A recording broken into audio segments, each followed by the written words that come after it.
Peravoor KPCC president Sunny ജോസഫിന്റെ ഉരുക്കുകോട്ടയാണ്. വരുന്ന നിയമസഭാ തിരഞ്ഞെടുപ്പിലും സണ്ണി ജോസഫ് പേരാവൂരിൽ നിന്ന് തന്നെ വിധി തേടും. സണ്ണി ജോസഫിനെ വീഴ്ത്താൻ CPM അവിടെ അവതരിപ്പിക്കുന്നത് മറ്റാരെയുമല്ല, കേന്ദ്ര കമ്മിറ്റി അംഗം KK ശൈലജ എന്ന മുൻ ആരോഗ്യവകുപ്പ് മന്ത്രിയെയാണ്. ആദ്യഘട്ടത്തിൽ പിണറായി പക്ഷം വെട്ടിനിരത്തിയതാണ് ശൈലജയെ. പിന്നാലെ സംസ്ഥാന കമ്മിറ്റിയിൽ ശൈലജ പൊട്ടിത്തെറിച്ചിരുന്നു. മട്ടന്നൂരിൽ നിന്നാൽ ശൈലജയ്ക്ക് ജയം ഉറപ്പാണെന്നിരിക്കെ ഒഴിവാക്കാനുള്ള ഏക പോംവഴിയാണ് പേരാവൂരിലേക്ക് നാടുകടത്തുക എന്നത്.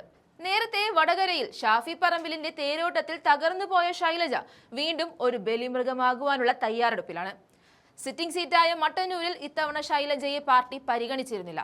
എന്നാൽ ജനപിന്തുണയുള്ള നേതാവിനെ ഒഴിവാക്കുന്നത് തിരിച്ചടിയാകുമെന്ന വികാരം പാർട്ടിയിലെ ഒരു വിഭാഗം പ്രകടിപ്പിച്ചിരുന്നു. മട്ടന്നൂരിൽ നിന്ന് ഒഴിവാക്കുന്നതിൽ ശൈലജയും അതൃപ്തി പ്രകടിപ്പിച്ചിരുന്നു. 2 ടേം മാനദണ്ഡത്തിന്റെ പേരിൽ ഇത്തവണ മാറ്റി നിർത്തുന്ന നേതാക്കളുടെ കൂട്ടത്തിൽ ശൈലജയുടെ പേരും ഉയർന്നിരുന്നു. കണ്ണൂർ ജില്ലാ സെക്രട്ടേറിയറ്റ് കഴിഞ്ഞ ദിവസം തയ്യാറാക്കിയ സ്ഥാനാർത്ഥി പട്ടികയിൽ മട്ടന്നൂരിൽ ശൈലജയുടെ പേരുണ്ടായിരുന്നില്ല. ശൈലജയെ മത്സരിപ്പിക്കണമെന്ന് പാർട്ടിക്കുള്ളിൽ നിന്ന് തന്നെ ആവശ്യം ഉയർന്നിരുന്നെങ്കിലും ഉറച്ച സീറ്റുകളിൽ ടേം വ്യവസ്ഥയിൽ ഇളവ് നൽകേണ്ടെന്ന തീരുമാനത്തിൽ നേതൃത്വം ഉറച്ചു നിൽക്കുകയായിരുന്നു. അതേസമയം ജയം ഉറപ്പില്ലാത്ത മാനദണ്ഡങ്ങളിൽ വ്യവസ്ഥയിൽ ഇളവ് നൽകാമെന്ന തീരുമാനം ഉണ്ടാവുകയായിരുന്നു. എന്നാൽ ശൈലജയെ മത്സരിപ്പിക്കണമെന്ന് കേന്ദ്ര നേതൃത്വം നിർദ്ദേശിച്ചതായി വിവരമുണ്ട്. 5 തവണ മത്സരിച്ച ശൈലജ 4 ജയങ്ങളോടെ 20 വർഷം MLA ആയിരുന്നു. 3 മണ്ഡലങ്ങളിലായാണ് ജയങ്ങൾ. 1996-ലും 2016-ലും കൂത്തുപറമ്പിലും 2006-ൽ പേരാവൂരിലുമായിരുന്നു അംഗം വെട്ടിയത്. 60,963 വോട്ടിന്റെ റെക്കോർഡ് ഭൂരിപക്ഷത്തിലാണ് KK ശൈലജ കഴിഞ്ഞ തവണ മട്ടന്നൂർ മണ്ഡലത്തിൽ നിന്ന് ജയിച്ചത്. RSPയിലെ ഇല്ലിക്കൽ അഗസ്തിയായിരുന്നു എതിരാളി. 2016-ൽ കൂത്തുപറമ്പിൽ നിന്ന് 12,291 വോട്ടുകൾക്ക് ജയിച്ചു. JDUവിലെ KP മോഹനനായിരുന്നു എതിരാളി. 2011-ൽ പേരാവൂർ മണ്ഡലത്തിൽ കോൺഗ്രസിലെ സണ്ണി ജോസഫിനോട് 3,440 വോട്ടിന് പരാജയപ്പെട്ടു.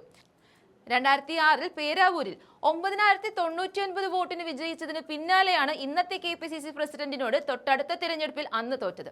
2011-ൽ ശൈലജയെ തോൽപ്പിച്ച സണ്ണി ജോസഫിൽ നിന്നും പേരാവൂർ തിരിച്ചുപിടിക്കാൻ അവിടെ മത്സരിപ്പിക്കണമെന്ന നിർദ്ദേശം 2016-ലും 2021-ലും പാർട്ടിയിൽ ഉയർന്നിരുന്നെങ്കിലും സുരക്ഷിത മണ്ഡലങ്ങൾ നൽകുകയായിരുന്നു.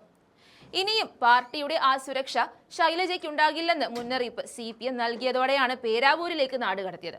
സണ്ണി ജോസഫിലേക്ക് വന്നാൽ 1970-ൽ KSU പ്രവർത്തകനായിട്ടായിരുന്നു സണ്ണി ജോസഫിന്റെ രാഷ്ട്രീയ പ്രവേശനം. തൊടുപുഴ ന്യൂമാൻ കോളേജിൽ ബിരുദ വിദ്യാർത്ഥിയായിരിക്കെ കേരള സർവകലാശാല വിദ്യാർത്ഥി യൂണിയനിലും പിന്നീട് കാലിക്കറ്റ് സർവകലാശാല യൂണിയനിലും അംഗമായി. യൂത്ത് കോൺഗ്രസ് കണ്ണൂർ ജില്ലാ പ്രസിഡന്റ്, കണ്ണൂർ DCC പ്രസിഡന്റ് എന്നീ നിലകളിലെല്ലാം പ്രവർത്തിച്ച നേതാവ് കൂടിയാണ് സണ്ണി ജോസഫ്. 2001-ൽ സുധാകരൻ സ്ഥാനമൊഴിയുമ്പോഴാണ് സണ്ണി ജോസഫ് കണ്ണൂർ DCC പ്രസിഡന്റ് സ്ഥാനത്തേക്ക് വരുന്നത്. KPCC പ്രസിഡന്റ് സ്ഥാനത്ത് നിന്ന് സുധാകരൻ മാറുമ്പോഴും പിൻഗാമിയാകാനുള്ള നിയോഗം സണ്ണി ജോസഫിന് തന്നെയായിരുന്നു. 40 വർഷത്തിലധികം പാർട്ടിയിൽ പ്രവർത്തിച്ച ശേഷം 2011-ലാണ് സണ്ണി ജോസഫ് ആദ്യമായി നിയമസഭയിലേക്ക് മത്സരിക്കുന്നത്. കന്നി മത്സരത്തിൽ തന്നെ അന്നത്തെ സിറ്റിംഗ് MLA ആയിരുന്ന KK ശൈലജയെ പരാജയപ്പെടുത്തി അട്ടിമറി വിജയം നേടുകയായിരുന്നു.